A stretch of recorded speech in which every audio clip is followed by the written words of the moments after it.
Subscribe करें श्री चिन्मयानंद बापू जी के YouTube channel को और हमारे वीडियोस को सबसे पहले देखने के लिए बेल आइकॉन को दबाना न भूलें।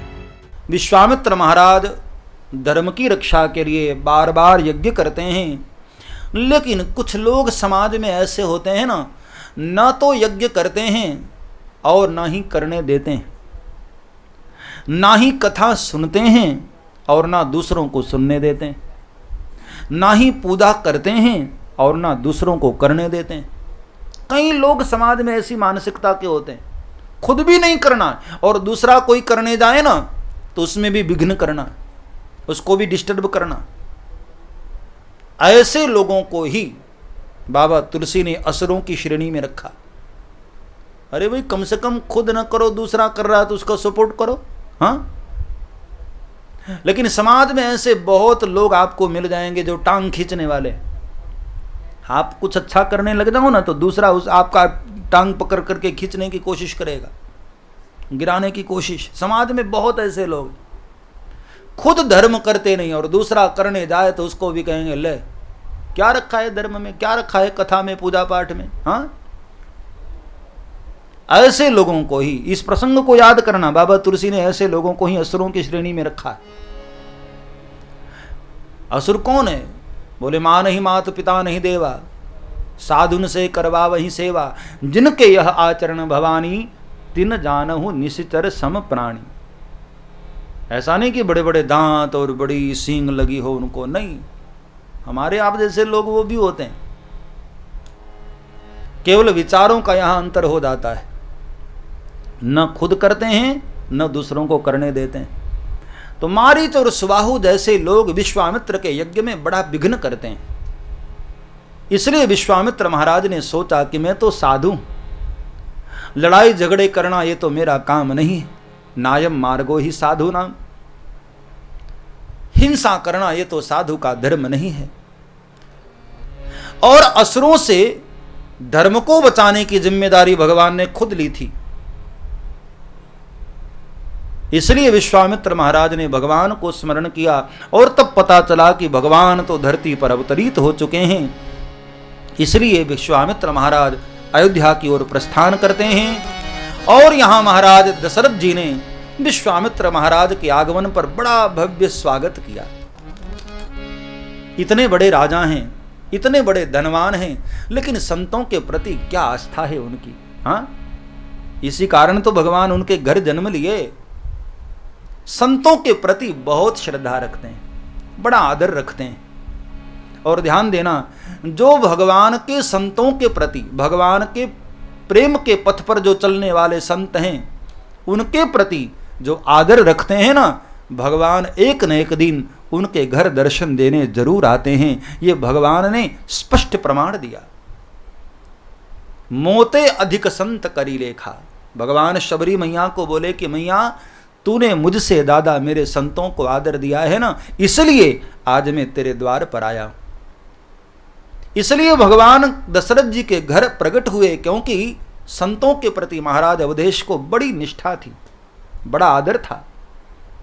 आज जैसे ही सुना कि विश्वामित्र महाराज हमारे नगर में आए हैं, मुनियागमन सुना जग राजा, मुनियागमन सुना जग राजा, तो मिलन गयौल विप्र समाजा, मिलन गयौल विप्र समाजा, मिलन गयौल विप्र समाजा, मिलन गयौल विप्र समाजा।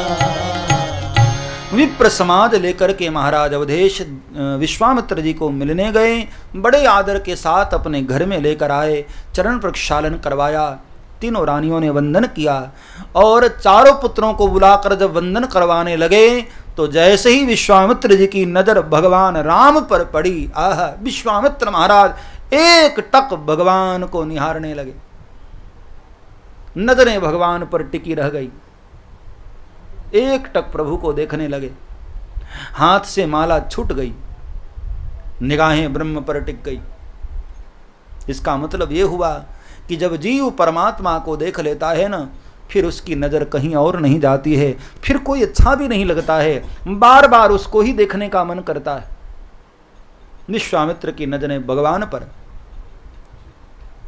और उसी समय दशरथ जी ने पूछ लिया कि महाराज बताइए मैं क्या सेवा करूं, कैसे आगमन हुआ मालिक, क्या सेवा करूं मैं। तो जैसे ही उन्होंने सेवा की बात कही तो विश्वामित्र महाराज ने सोचा कि अच्छा मौका है, मैं कह देता हूं, राजन, असुर समूह सतावहि मोही, मैं जाचन आयऊ नृप तोही। असुर समूह मुझे बड़ा परेशान करता है राजन, इसलिए मैं आज आपके द्वार पर आया हूं कुछ मांगने के लिए। कहिए महाराज क्या चाहिए आपको, क्या दूं आपको। और निगाहें भगवान राम पर थी। जैसे ही मांगने के लिए कह दिया, उसी समय विश्वामित्र जी ने तुरंत कह दिया, अनुज समेत देहु रघुनाथ, अनुज समेत देहु रघुनाथ, अनुज समेत देहु रघुनाथ, अनुज समेत देहु रघुनाथ, निशिचर वध में होब स्नाथ, निशिचर वध में होब स्नाथ। श्री राम जय जय राम, श्री राम जय जय राम। कहा कि हे राजन, बस एक ही मांग है, प्रभु राम को मुझे दे दो। यद्यपि दशरथ जी को थोड़ी तकलीफ तो हुई, लेकिन मना भी कैसे करते। मांगने वाला कोई साधारण नहीं, इतना बड़ा महापुरुष एक संत मांग रहा है। और संत मांगे ना तो ये राजा के लिए भी मना करना मुश्किल हो जाता है, क्योंकि संत कभी खुद के लिए नहीं मांगते भाई। हाँ, संत सदैव परमार्थ के लिए मांगते हैं। संत कोई आदेश देते हैं तो परमार्थ के लिए, और उसमें कहीं ना कहीं हमारा हित छुपा होता है। उस वक्त भले ही हमको पता न चले, लेकिन परिणाम जब आता है तब हम महसूस कर पाते हैं कि नहीं, मेरे गुरुदेव ने उस वक्त जो आदेश दिया था वो शायद इसलिए था। विश्वामित्र महाराज ने जब मांगा तो खुद के लिए नहीं, समाज के लिए, दूसरों के लिए, और राम को मांगा, इसमें भी दशरथ जी का ही भला हुआ। दशरथ जी का ही तो हित था, क्योंकि बाद में पुत्र वधू समेत भी तो लौटाया ना। हाँ, मांगा था पुत्र को, और जब लौटाने की बारी आई तो साथ में पुत्र वधू भी लौटाया। ये संत की करुणा। कहा कि राजन मुझे राम दे दो, अथवा तो एक अर्थ में ऐसा भी कहा जा सकता है कि संत सदैव ईश्वर को ही मांगते हैं, दुनिया की चीजें क्या मांगना। हाँ, जो यही छूट जाने वाली चीज है उसको क्या मांगना।